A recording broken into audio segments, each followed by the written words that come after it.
අවුදු බිල්ලාහි මිනෂ් ෂයිතානිර් රජීම් බිස්මිල්ලාහිර් රහ්මානිර් රහීම්. ක්‍රිස්තු වර්ෂ 2025 නොවැම්බර් මාස 7 වෙනි දින බ්‍රිතාන්‍යයේ ටිල්ෆෝඩ් ඉස්ලාමාබාදෙහි පිහිටි මස්ජිද් මුබාරක් හිදී අහමදියා මුස්ලිම් ජමාතයේ වත්මන් නායක අමීරුල් මොමිනීන් හදරත් මිර්සා මස්රූර් අහමද් ඛලිෆතුල් මසීහ් අල් ඛාමිස් අය්යදහුල්ලාහ් තාලා අබ්දුල් අසීස් තුමාණන් විසින් දේශනා කරන ලද සිකුරාදා ජුම්මා ඛුත්බා දේශනේ සාරාංශය. එතුමාණන් තෂහුද් තඅවුස් සහ සූරා ෆාතිහා උසරීමෙන් පසු සූරා අල් බකරාහි 262 වෙනි වගන්තිය උසුරා එහි පරිවර්තනයෙන් මෙසේ දේශනා කළේය. කවුරුන් හෝ තමන්ගේ ධනය අල්ලාහගේ මාර්ගයේ වැය කරන්නේද ඔවුන්ගේ උපමාව ධාන්‍ය ඇටයක් බඳුය. එය කරල් 7කින් රෝපණය කරන අතර එක් කරලක බීජ 100ක් ඇත.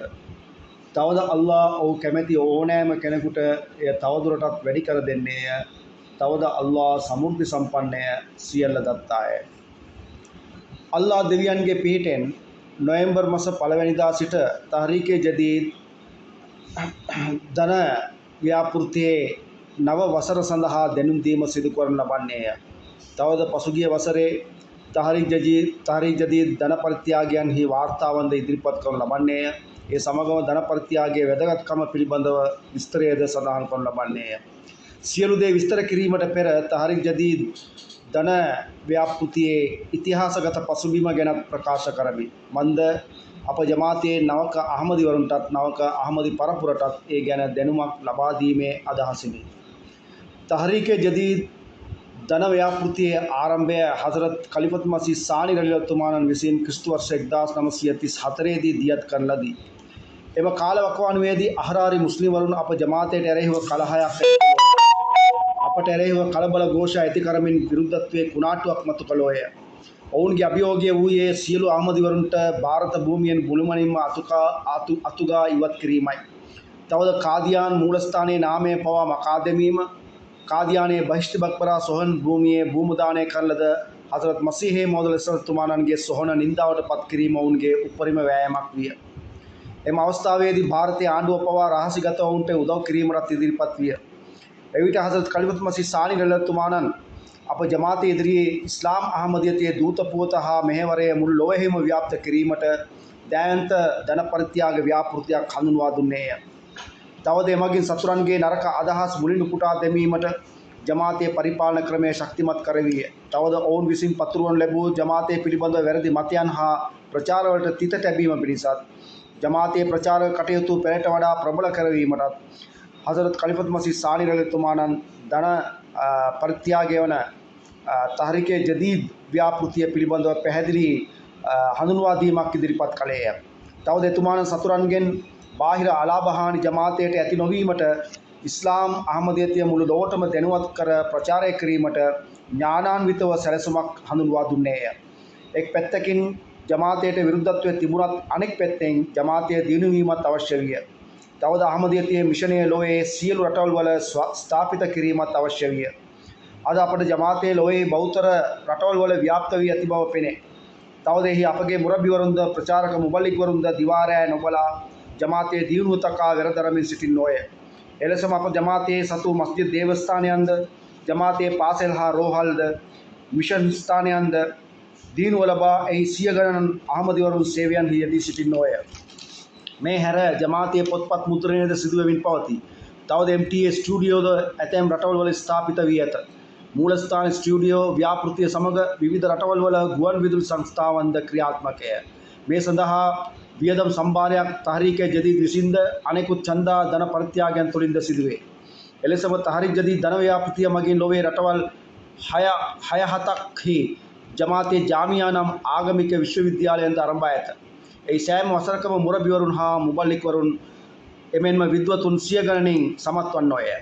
ඔවුන් විවිධ රටවල් වල නියෝජනය කරමින් අහමදියතිය මුළු ලොවෙහිම ව්‍යාප්ත කරවීමට උත්සාහ දරමින් සිටින්නෝය. එකල අහරාරි මුස්ලිම්වරුන් කාදියානය ලොවෙන් මුලින් උපුටා දැමීමට අභියෝග කර අසාර්ථක වූහ. අදත් ඔවුන් මෙන් වෙනත් ස්වරූපයක මුස්ලිම් මුල්ලාවරුන් අප මූලස්ථානය වන රබුවා නගරයේ ඔවුන්ගේ නරක අදහස් වලින් සමන්විත වූ සම්මේලනයක් බලෙන් පවත්වන්නෝය. නමුත් ඔවුන්ගේ අභියෝගය පරාජය කිරීමට අපි දිනෙන් දින ජමාතයේ දිනුව හා ජයග්‍රහණය මගින් ප්‍රතිචාරය දක්වන්නෙමු. මෙය අල්ලාහගේ පීඨයි.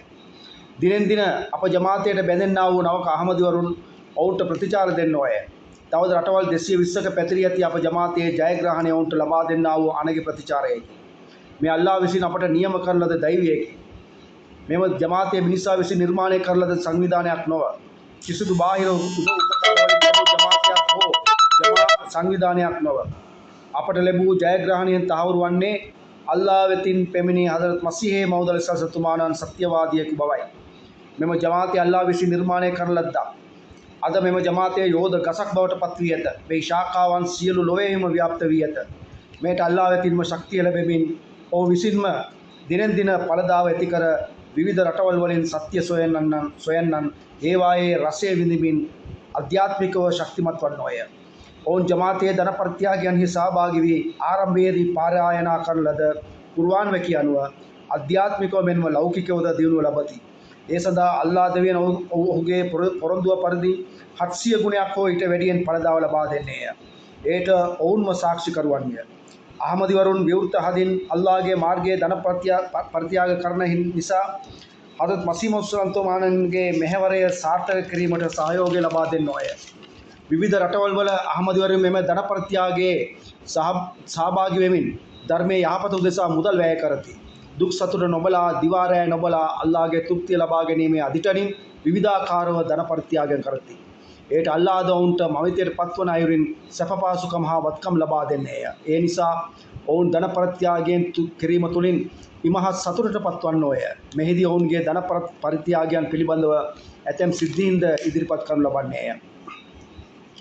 හදරත් ඛලිෆතුල් මසීහ් සානි රලියල්ලාහුතුමාණන්ගේ අර්ථ විවරණයක් අනුව හදරත් නබි නායක සල්ලල්ලාහු අලයිහි වසල්ලම් තුමාණන්ගේ කාලයේ හදරත් අබූබකර්, හදරත් උමර්, හදරත් උස්මාන් යන සහාබිවරුන් අප්‍රමාණව ධර්මය වෙනුවෙන් පරිත්‍යාග කිරීම තුළින් නබිවරයාණන්ගේ ඛලීෆාවරුන් බවට පත් වූහ.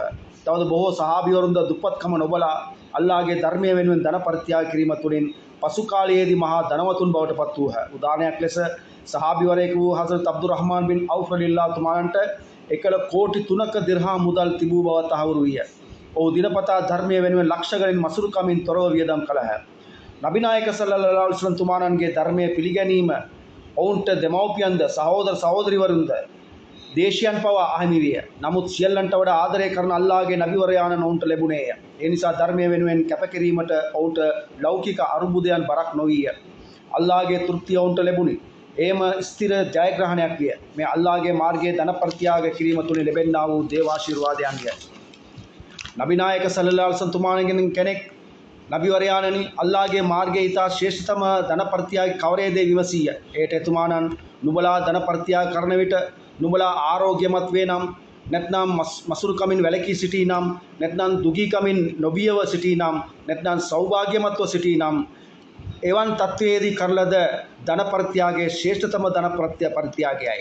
එවන් අවස්ථාවලදී ධන ප්‍රත්‍යාග කිරීමට ප්‍රමාද නොවිය යුතුයි.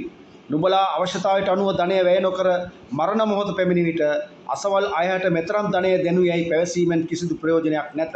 එම අවස්ථාවේදී ඔහුගේ ධන ප්‍රත්‍යාගය නිෂ්ඵල දෙයකි. මන්දයත් එම අවස්ථාවේදී ඔහු හැර යන ධනය වෙනත් අයෙකුට උරුම වී හමාරය. දෙවියන්ගේ මාර්ගයේ ධන පරිත්‍යාග කිරීමට නුඹලාගේ මුදල් පොදියේ මුව බැඳ නොතබනු. එවිට එය වැසී තිබුණ ආකාරයටම මසුරුකම රජ කරන්නේය. දෙවියන්ගේ මාර්ගයේ නුඹලා විවෘත සිතින් වැය කරනු යයි පැවසීය.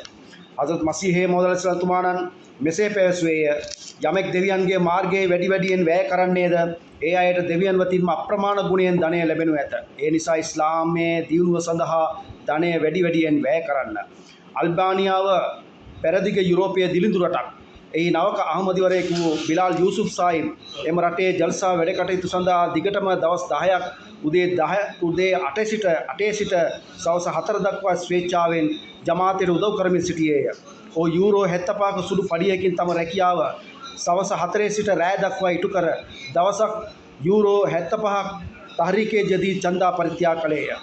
ලොව ඉදිරියේ මෙම චන්දා මුදල තුච්ඡ බව සලකනු ලැබුවත් එය අල්ලාහ් ඉදිරියේ පිළිගනු ලබන්නේය. ඉස්ලාමයේ ව්‍යාප්ත කිරීමට මෙවන් සුළු මුදලකින් ජමාතයේ ජයග්‍රහණය ලබන්නට ලොකුවට වාද කරන්නේ යයි ලෞකිකවාදී සමච්චල් කරති. මේට තහරීකේ ජදීද් ධන ව්‍යාපෘතිය ආරම්භ කරනු ලැබුව විට එනම් 1934 දී දුප්පත් අහමදිවරුන් තමන්ගේ වස්ත්‍රයන්, ගව සතුන්, කුකුලන් හා බිත්තර විකුණා චන්දා මුදල් ගෙවූ නිසා අප ජමාතය යෝධ ගහක් බවට පත් වී ඇත. ධර්මය වෙනුවෙන් ජමාතය අප්‍රමාණ මුදලක් වැය කරයි. අද ලෞකිකවාදීන්ට පවා තරම් ප්‍රමාණයක් වැය කිරීමට නොහැකි වී ඇත. අප ජමාතයේ මෙතරම් ශක්තිමත් වීමේ රහස ජමාතයේ දුගී දුප්පත් අහමදිවරුන්ගේ සුළු සුළු ධන පරිත්‍යාගයන් නිසා යයි මතක තබා ගත යුතුයි. මේට ඉන්දුනීසියාව, ගානාව, ඉන්දියාව, මාලි වැනි රටවල් වල ජමාතයේ අහමදිවරුන්ගේ විවිධාකාර ධන පරිත්‍යාගයන් හා මවිත කරවන සිද්ධීන් කදිම උදාහරණයන්ය. දැන් තහරිකේ ජදීද් ධන පරිත්‍යාග ව්‍යාපෘතියේ 91 වෙනි වසර නිම වී 92 වෙනි නව වසරට පා තබන බව නිවේදනය කරමි. පසුගිය වසරේ සත්‍ය වාර්තාව අනුව තහරිකේ ජදීද් ධන පරිත්‍යාගයේ තරංගකාරීත්වයේ මාවතට බැඳුණු රටවල් අතුරින් පාකිස්තාන් ජමාතය හැර ප්‍රථම ස්ථානයේ ජර්මනියද, දෙවන ස්ථානයේ බ්‍රිතාන්‍යද, දෙවන ස්ථානයේ ඇමරිකා එක්සත් ජනපදයේද, ඉන්පසු පිළිවෙලින් කැනඩාව, ඉන්දියාව, ඔස්ට්‍රේලියාව, ඉන්දුනීසියාව, ගානාව, මොරිෂියස් සහ ඕලන්තය ඇතුළත් වේ. එලෙසම මෙවර